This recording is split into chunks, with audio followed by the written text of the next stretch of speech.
Welcome, everyone, to Therapy, Coaching, and Dreams. My name is Dee Kelly, and this is Jim Shalley. Hello, Dee, for another episode. It's nice to be with you, as always. Nice to be with you. And we're kind of jumping into the middle of a conversation we've been having about what it feels like to be stuck emotionally, relationally, vocationally, all of those ways that sometimes we feel like there's no movement, that we've plateaued, and what it takes to move us past that. And we have contended, I think, for many episodes in one way or another that increased self-awareness helps us push past some of that sense of feeling stuck or plateaued if we will know ourselves better and then maybe through that self-awareness have some vision as to where we're wanting to go. But you've often mentioned, Jim, the notion of making a big move, something that gets you out of the rut that you're in. Could Mm-hmm. you just give us maybe an example or uh, put a little bit of flesh on that statement to help us understand what that might look like in somebody's life? Yeah, there are a couple different dynamics of it in the sense that when I use the term bold move, it's like someone comes in and say they feel stuck, they feel like they're repeating same patterns, and so I will encourage them to make a bold move. So that can actually spark some great change. And then on the other hand, a bold move could be let me say it a different way. The static personality that we've talked about might make a bold move and change jobs, move to a different state, start over, and that could be incredibly significant change for them. Dynamic personality might have made several bold moves, but often finds them back in the same cycle of the bold moves. So there's a false sense that the bold move has created some change when it really hasn't. And for the static personality, a bold move does create change. Then the challenge becomes if they're in a new state or their new job, do they begin to repeat some old patterns? So really, the larger conversation is about the bold move internally. What Mm. pattern happens inside someone that keeps them stuck in this kind of experiencing something over and over again? The same personalities come into my life. I may get divorced, and I end up marrying a similar personality type. All those things can signify there hasn't been really an understanding of the core judgment that someone has made inside that keeps repeating itself. And so we move to a new job, we move to a new spouse, perhaps, and then we end up realizing, wait a minute, I've been here before. Yeah, because that deep. Yeah. So if I'm hearing you correctly, if I make a bold move without having done any internal work, then and it's primarily an external bold move. All I have done is simply changed the environment or the outward circumstances, but I haven't changed the dynamic. I haven't changed the inner Right. ways in which I operate or how I attract or push away people. And so if the bold move is not accompanied by some inner change, inner change, then I'll just repeat a pattern that's been there. Mhm. Okay. Like, if I know that I struggle with self-esteem, let's say, and I make a bold move to try to address it, but I haven't really addressed the sense of self that I carry with me, then, in the bold move, I'll begin to repeat the same pattern. I'll attract a similar personality into my life, whatever that looks like. And that's the hard part. It's like people that have been on one side of thought, like, let's just use the example of they could have been raised conservative, and then as they become evolved, they were very rigid conservative, and then they flip completely to more liberal, and they become as rigid as being liberal as they were conservative. Well, they haven't changed. They've just the pattern is the same. They're still pretty rigid. And I see that happening a lot in people's lives even today. It's like they flip back and forth, but they think they're really different, but no, they're still pretty rigid in their views of how Yeah. life's supposed to be. Yeah. Let me give you an example that I've come across on numerous occasions that I think fit with what you're saying. and that is an individual who didn't receive the nurture and care as a child. So they grew up feeling like they weren't good enough. And so, in an effort to make a bold move, they try and put themselves out there in some type of public arena. And as often happens in today's public arena, you might get some positive affirmation, but you'll also get somebody who rips on you for whatever reason. Mhm. And if a person hasn't wrestled with that lack of nurturing and self esteem and where it originates, then they will be devastated by the feedback and will retreat again and fall back into old patterns of beating themselves up that they're not Yep. Mhm. um, shouldn't have done that in the first place, not good enough to try it. Mhm. And so giving an individual some tools, some insights to self-awareness so that the shift begins to change inwardly and almost to prepare ahead of time that you're going to be confronted with the very thing that's hard for Mhm. you. Yeah. So what's the new tape you play? What's the bold move inwardly that you challenge that with in the journey? Not easy to do. It's kinda like in the, the Adlerian way that I was trained, it's like there's a process you go through to identify your mistaken beliefs, and, usually in midlife, they show up. Well, unti they work. In other words, I may make a judgment as a child, I have to be this way in order to fit in. So that's a mistaken belief. So as I live my life, I get to midlife realizing that that's causing me trouble now. It's no longer working. So I have to shift that mistaken belief. And I often joke by saying to a new mistaken belief. That's actually excellent. Yeah. Yeah. Uh, that's more that satisfies my life at this point. And I think that's what we're talking about. It's like, how do we change those internal beliefs given the context of my life now? Do I still need to have that mistaken belief? And that's Yeah. the phrase I use a lot with people when they're trying to change an internal sense of self. That's a great framework through which to see this.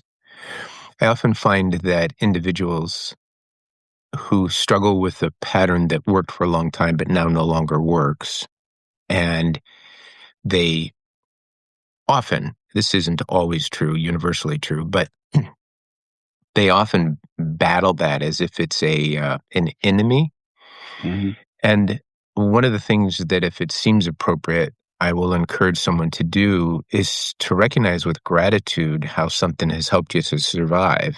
It's true, it's no longer working Absolutely. for you, but Right. instead of creating this inner battle filled with all kinds of angst and frustration, recognize that when you're an infant, you have no resources to survive, and you spend those years developing patterns to receive what you need to survive. Absolutely true, yeah. And they become profound ways to function. Yeah. And They because we develop develop in kind of an unconscious way, they seem like they're always gonna work. And then at yeah, midlife, it's like, "Oh, this don't work anymore. This doesn't work." Yeah. because you don't need to use those same behaviors anymore for the resources that you need. Abs You have abs access to them. absolutely true, yeah. You are now the one with resources, Mhm, and you're living as if you have none. mhm. And so, yeah, so there's an example for me where, um, for someone, it feels like there is an acknowledgement, it's like an insight moment. Mhm. Um, yeah, I can acknowledge that helped me to survive, and now it's not as necessary as it was back then. And sometimes somebody, But the bold move is developing a new way to survive. What yes, what thing do I need to develop right now to survive in my life at this present time? which is my point that very often people, when they gain new knowledge, think that they have fixed the problem. Yes. And so, uh, yeah, great, we're done talking. I get it. I get the information. And the scary the more challenging part really is, let's say I've been quiet I've stayed quiet most of my life because it just wasn't worth it as a kid to speak up. And now I'm in a relationship that is borderline abusive or certainly controlling or dominating, and I need to speak up. Well, again, the to your point, the intellectual assent that, "Yeah, I need to speak up. Yeah, you're right. I need to speak up. You're right. Yes, I do." Yeah, it gives you a false sense of, "Okay, I've spoken up, right?" No, you had the Not great yet. idea." Right. And it's that bold move of, "I'm gonna risk speaking up and seeing if I can respect my voice in a new way." Yeah.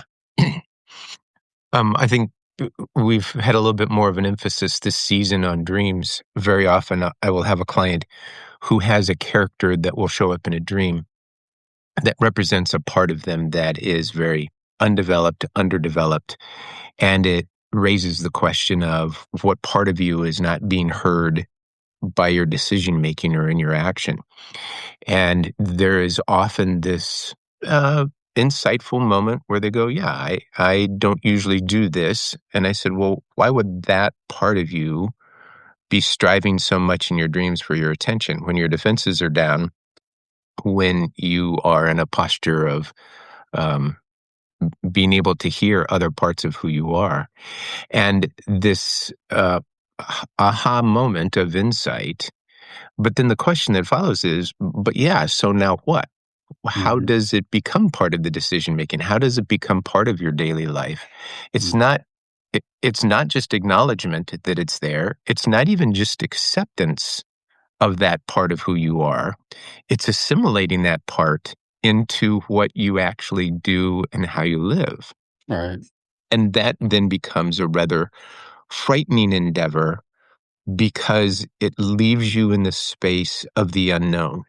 Mhm. And we've said this numerous times that as dysfunctional as something might be, if it's familiar to you, it's far more comfortable to live in the familiarity of dysfunction than it is to step into the unknown of health. Mhm. And, again, look at the comparison of you develop these patterns as a child unconsciously to respond to your environment, kind of. I mean, Yeah. Oh, consciously. no, I agree. And Yeah. so then as an adult, I now have to parent myself consciously and on purpose choose strategies that are more adaptive in my life. Well, Wow. that that sucks. Can I kinda go unconscious for a while and develop these things so I don't have to take responsibility for them in some ways? I just did air quotes for those that are listening. um, I like that language. I've heard it before, but maybe not in this exact context. That I have to parent myself Mhm. to change my Consciously. consciously Yep. to change my whole sense of the resources I have at my access, how I access those resources, how I live now to address the circumstances of where I am in life. And reparenting yourself, what a wonderful visual of that. Yeah. And Um, a lot of people will do it again, midlife crisis, midlife evaluation, whatever you wanna call it, they will do it a little bit unconsciously because they will be so at the end of themselves. So they may leave a job prematurely, they may leave a marriage prematurely, they may do all these bold moves unconsciously a little bit because they're so at the end, they don't know what else to do. Because think about it, it's easier to excuse anger if I get pushed to it, as oh, opposed to if I just am angry for no apparent reason. But if you push me to it, well, then it's okay, as opposed to owning the fact that you're making me really angry before you get to the point of exploding.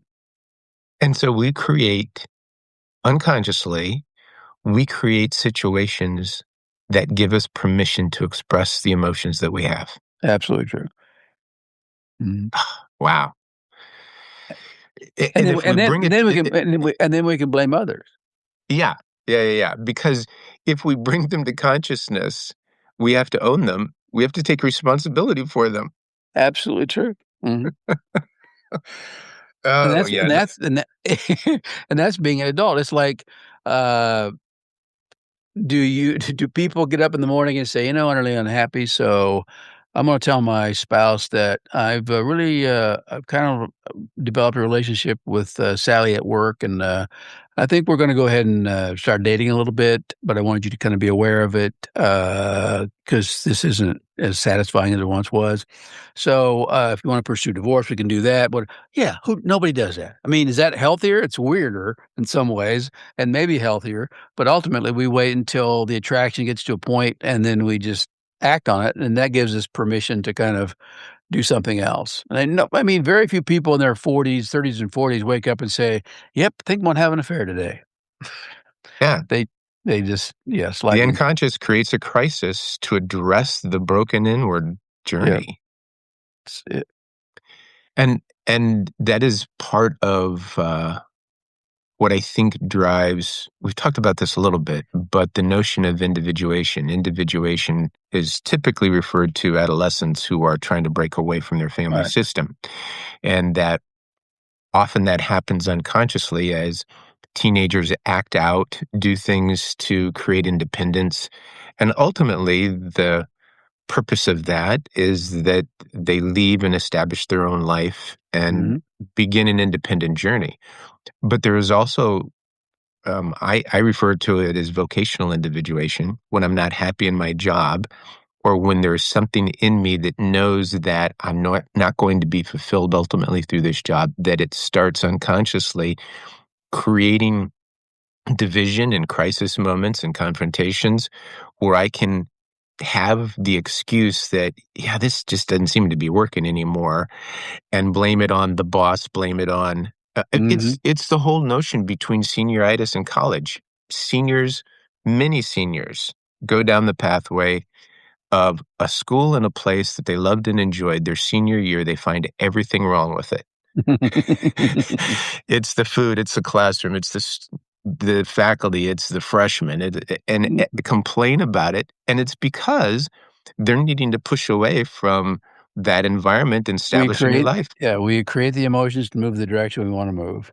Yeah, yeah. If individuation was a little more conscious, I think everybody would be a little bit better off. Oh, Yeah, geez. Yeah, if humans would be just more purposeful and own what they wanna do and take responsibility for it, wow, that'd be wild, wouldn't yeah. And I think behind of all of this, where we've been getting at is if everybody was more like you, Jim. it? Well, not everybody sees that, but I appreciate you I appreciate you seeing it. That's where both these seasons have been going to. Yeah, that's delusional, my friend. At the heart of that, though, I is would say you're projecting a little bit. I'm just saying. thank you. Um, at the heart of that, though, is really the notion that we are trying to work toward being more authentic ourselves, who we truly are. Yeah, absolutely. Owning our journey, saying, "Hey, this is what I wanna do." It's still hard. I mean, you still wanna please people, you still wanna not be looked down upon. I mean, and there's all kinds of, just hard. There is a big difference, though. You're right. It's work, but there is a big difference between wanting to please people and that being a strong driving unconscious issue, and knowing that you want to please people, bringing that to the surface, and knowing when it has to be pushed against, when you have to say, no, that's not the direction I'm going to go. No, that opinion's not going to change my I had that decision. yeah. I had that conversation this week with a couple clients about, the difference between just being able to identify in any conversation, "Oh, I really wanna please this person," as opposed to just being in the conversation. And that just being that self-aware of, "Why is it so important for me to really get an affirmation from this person? That's interesting." Yeah. And then you dig into what they represent to you, all the stuff we've talked about with dreams and other stuff. Uh, that's just good stuff in my mind. Yeah. Yeah, it's usually the second or third question that starts to open up new insight for you. I wanna please them. Huh, I wonder why them, It's why that abso person, Mhm. and what that says about something that's connected to my past, and where that would take me if I bring that to a greater level of consciousness. It's a great way by which to dig deeper into life's journey. Well, this has been helpful to me, and that's probably all that matters right now, right? So I'll be listening Well, to and if this it's helpful to episode. somebody out there, well, good, who cares? That's not true, Jim. I That's care. But no, Oh we my, do appreciate, all the listeners. That's been very cool. Lots of good yeah, feed from those listening, and, hopefully it does help. yeah. And grateful for the questions when they come up because a lot of this is born out of the questions that we receive, either from listeners or from clients. Yeah. And it's Mhm. great to have that interaction. And I think one of the things we tried to address today is that it's oftentimes we feel stuck because there's a pattern deep inside of us that was developed at a time when we didn't know it was being developed, and it keeps coming s around and around and around, like the old merry-go-round when you were a kid, so Yeah. And one of the things that I love to say when somebody feels like something's deeply wrong with them, that they feel stuck, I say, wow, how incredibly human of you. I mm, mean, it is part of human nature to have yeah, seasons where you feel like you're stuck, and then they present wonderful opportunities, like you say, about very difficult moments. I think feeling stuck is also a doorway that can lead to some wonderful growth. And so, hopefully, this gives us a few tools to help us to move through that door and become more great. authentic in how we're living. Great to be with you, Jim. Great to be with you, D. Thanks.